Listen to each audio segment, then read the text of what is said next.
everybody, welcome to another Friday at the Farm. I'm Suzanne Huff, and with this week being Thanksgiving week, yesterday was Thanksgiving, I've asked our historian Valerie Biggerstaff if she knew of any Thanksgiving memories of folks that grew up here in Dunwoody, and she shared a few with me that I'd like to share now. Starting in 1941, the Carlton Renfro family moved from a home at the corner of Harris Street and Techwood Drive in downtown Atlanta out to Tilly Mill Road in Dunwoody. His father had purchased the home a few years earlier, but his mother had refused to move out here to Dunwoody until the road was paved and telephone service became available. And that wasn't met until 1941.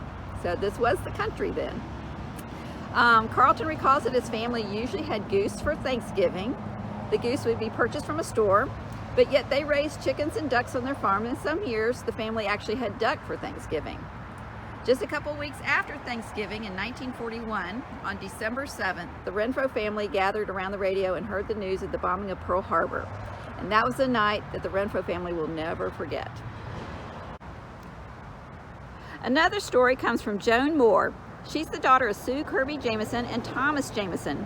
Her grandparents, Tollison Kirby and Laura Little Kirby, brought her mother and all the family to Dunwoody in the early 20th century by way of the Roswell Railroad.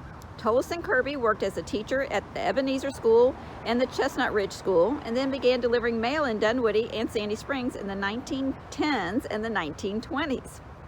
Moore recalls traveling to her Uncle Dwight and Aunt Louise Donaldson's Kirby's farm in Fayetteville for Thanksgiving. The couple would invite all the Kirby and all the Donaldson family to come to their farm for Thanksgiving dinner.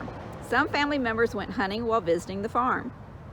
There at the farm, long tables were set up for the Thanksgiving meal. The tables were loaded with food from all the family farms, including chicken, ham, vegetables preserved from the summer gardens. No one bought a turkey from the grocery store like we do today. Then all the family would find a place to sit outside. And she doesn't ever recall any of those gatherings being rained out.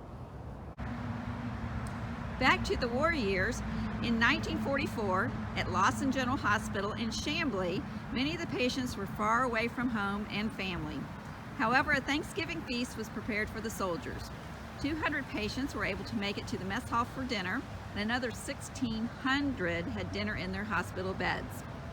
100 fortunate patients from Lawson were able to take leave from the hospital for a special outing. They were taken in Army trucks to the Swanee versus Georgia Tech B-team football game down at Grant Field, and the game was played to the benefit of Scottish Rite Children's Hospital. The canteen service at the Red Cross served patients hot dogs, donuts, potato chips, and beverages, and they even gave the soldiers sandwiches in case they decided to stay downtown for an evening to attend the show. Thank you for letting me share some stories of past Dunwoodians. Hope you all had a very happy Thanksgiving yesterday, whether it was directly with family or friends or virtually.